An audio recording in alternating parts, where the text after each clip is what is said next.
Hey guys, what's up? It's me, Jonathan, and welcome back to Money Talks, where we want to offer you financial information and meet you where you are financially so that you're able to stick to your budget, manage to pay off your debt, and begin to save on your path to building wealth. Today, guys, we're going to talk about Americans' top 4 financial goals for 2021.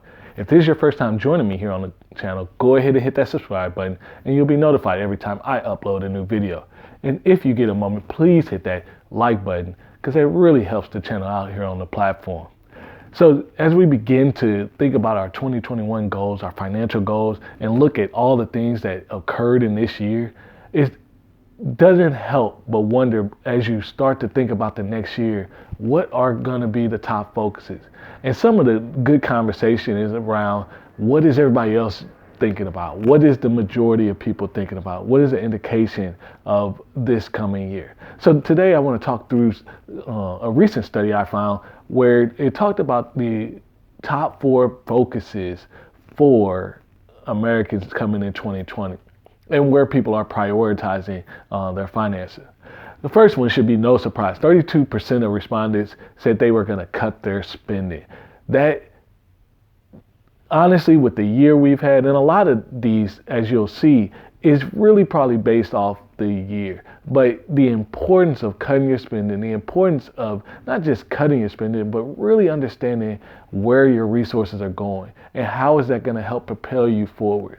When you cut your spending, and what the pandemic has taught a lot of us is there's a lot of things we have that is in excess that you just truly don't need. There are a lot of things once the pandemic hit that you were paying for that you didn't really see value once that pandemic hit. When the environment changes, you really start to see what's important. And cutting your spending should always be one of the defensive mechanisms that you use to try to move your money forward.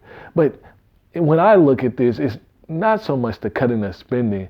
Yeah, you're probably trying to cut the wasteful spending, but it's really setting up your lifestyle where it works within your plan so that you can accomplish all the other goals that you need to, the needs of retirement, the needs of savings, the needs of just being able to enjoy your lifestyle.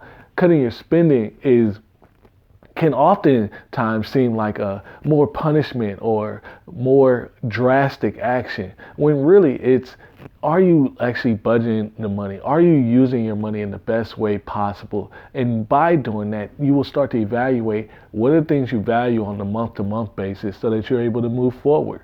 So when you think about next year, and what this says to me is a lot of people just saw that they were wasting a lot of money once the pandemic hit, and a lot of things were taken off the table. You couldn't eat out as much. You couldn't do a lot of things that you could. Go to the gym. These are things that people always look to cut or decrease first. Shop. All those different things. But it's one of those things where it's not that they're not important. It's not that it's not fun to buy things or enjoy a nice meal, but when it's taken off the table, when you literally can't do it, you start to see, wow, how much money did I actually have? And that's the point of, I would say, don't just cut your spending, but look and evaluate your spending and take away the things that are unnecessary. And by unnecessary, meaning give yourself a little grace for things to enjoy your money, because that's the part of the lifestyle. But have an end point with that so that you can reach those other financial goals. The next item on the list really should not be surprised. A lot of people in 2021 are going to focus on saving cash, an emergency fund. With the pandemic hitting and unemployment rising, and even the several ongoing conversation about stimulus, the need for cash on hand to weather a storm has become more important. For many months, in any podcast you listen to that's personal finance related, they'll always say at bare minimal you should have at least 6 months of cash sitting on the side. Now, whether you're a Dave Ramsey fan or whether you're looking at the FIRE movement or any other personal finance direction, the point is, one thing's for certain, you should have cash in the bank to weather a storm, because the fact is, a storm will come. Over a 10-year period of time, 70 to 80% of Americans will actually experience some sort of financial hardship. And in that period, you also got to think of about every 10 years, the the economy contracts and cleanses itself and reshapes to go forward in the form of recession. These things have been documented year after year. And when it's so documented to the point that you can see the consistency every decade, that's not an emergency. That's not caught off guard. That's simply, hey, we need to expect because of what we live in. So the need for cash is definitely important because you have to be able, things will come up and you will have to weather the storm. What if your job got taken away? That's, again, what the pandemic taught us. 28% of people are really focused on making sure they have adequate savings in the form of the emergency fund. You can't depend on the credit card. You can't depend on that from a financial health perspective to actually move forward. So I would encourage you, before you start investing, before you start really trying to level up your financial goals and your wealth building, make sure you have some cash, even if you're trying to get out of debt, because even while you're trying to get out of debt, things will come out. The world doesn't know you're trying to get out of debt. And so the world doesn't stop. Your car doesn't know that. Your kids having to do certain things.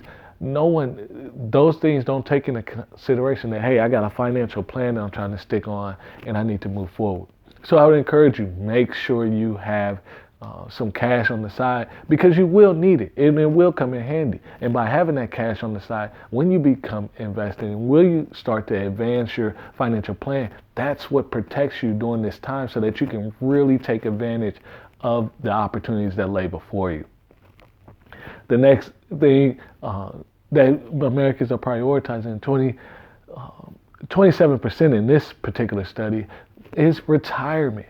Retirement is such oftentimes just a glossy word, and it's so far off and so long ago. But when you think about what's the worst that can happen, is this the worst that can happen? Is a pandemic? Is it a disease that you can't see?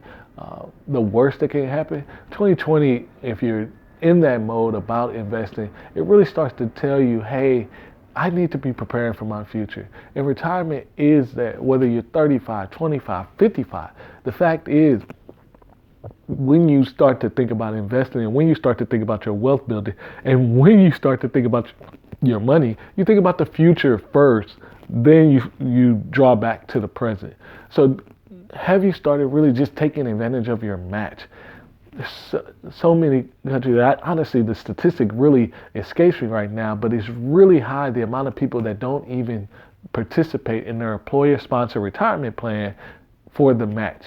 That's free money. You're doubling your money. No one is going to pass up an opportunity to double your money. Or in this, it's not good to pass up an opportunity to double your money.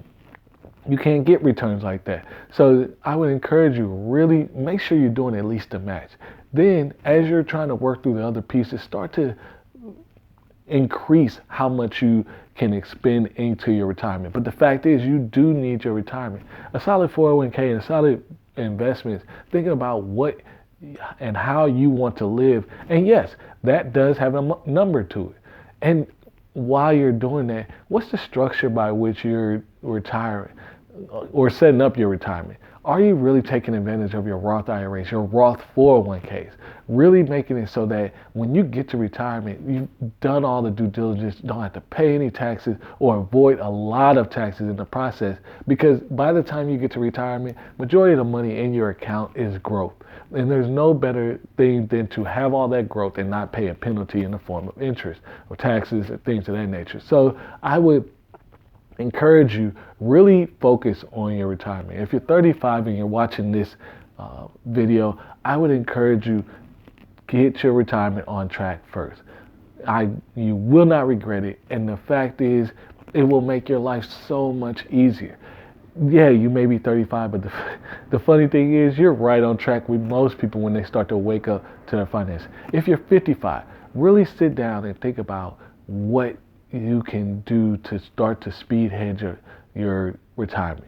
What can you do to start really putting money away? Yes, you have less time, but it doesn't mean your opportunity is not there for you to have still a comfortable nest egg. Will you have to shift some priorities? Will you have to start some things in the new year? Will you have to change some values in where you spend your money? Yes, you'll have to do all that and probably more. Will you have to increase your income? All that. But the fact is, you can actually have a prosperous retirement at any age. You do have to focus on it, and that does have to be your main priority. Last priority that people fall into a category of is paying off debt. 27% in this particular state study said the paying off debt, or more specifically, paying off credit card debt, student loan debt. It's one of those things where paying off debt is the thing that probably plagues your finances the most. Many people, yeah, I know the average is 35,000 average student that carries in student loan debt. But a lot of people I talk to are north of 90, 100 plus percent, $1,000 in just student loan debt. And that can be so overburdened because most people can't grasp the idea of paying off their house, let alone paying off $120,000 worth of debt that just kind of ballooned from college, doing what you thought was the right thing because there was misunderstanding. But I would encourage you, look at each piece of your debt and really think about first, yeah, can I get rid of the car loan and the credit cards? Bare minimum. Can I get rid of that first? Can I then put some cash away? And then really think, if you have a large amount of student loan, number one, how can you increase your income? But number two, what is going to be the best long-term play for you? And that's, again, where personal finance comes in. You may want to, depending on what the timeline could look like, maybe it is a 2-year thing for you. But if it's longer, what will you be satisfied with and okay with your finances? You get to make the choices here. The one choice I would say is resolve and make sure that part of your financial plan is, at the last resort, by the time I retire, this student loan debt, this house will be gone. Because that's the biggest thing. Build a plan to where you're like, hey, I get to enjoy my life. I'm increasing my income. I'm creating a way. And then that puts me on a path to get rid of this student loan debt. And utilize your resources. Utilize the things that are continually popping up. This is with the CARES Act. It's a great time to discuss compensation with your employer and talk about how they can actually pay some of your student loan debt and get a tax deduction. But that's a win for you because that's less money you actually have to pay. So I would encourage you, really think about what your goals. These 4 goals, are they things that you're prioritizing? Let me know in the comments what you're focusing on. Maybe you fall into one of these buckets of folks that I mentioned. But I would encourage you, your 2021 can be a marvelous thing. Your 2020 still could be great, and you have a couple more days left in the year. But if you didn't get the type of progress you would want in 2020, again, life is moving forward. We don't get to do 2020 over again, but you can be better in 2021. I hope you guys enjoyed this video. If you liked it, give it a thumbs up. If you haven't already, please subscribe to the channel. And I can't wait to see you guys in the next video.